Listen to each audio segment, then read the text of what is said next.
السيد أدولف هتلر لم يكن إلا جزائري من بلاد القبائل، يتقن اللغات ويعرف التواريخ وعارف بالثقافة العضوية لهذا البلد.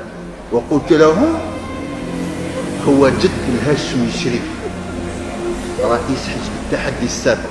اللي قال له يا خويا العزيز تخرج للجزائر بصح ارواح المانيا تحدث، ارواح عيش معايا وعايش معاه الى غايه 1946. عيط قالوا لا تفري بعد روح عندي ديرك مستشاري الشخصي وزيد انت مسلم، ما كل مسلم في الجيش الالماني كيموت تصلي عليه الجنازه.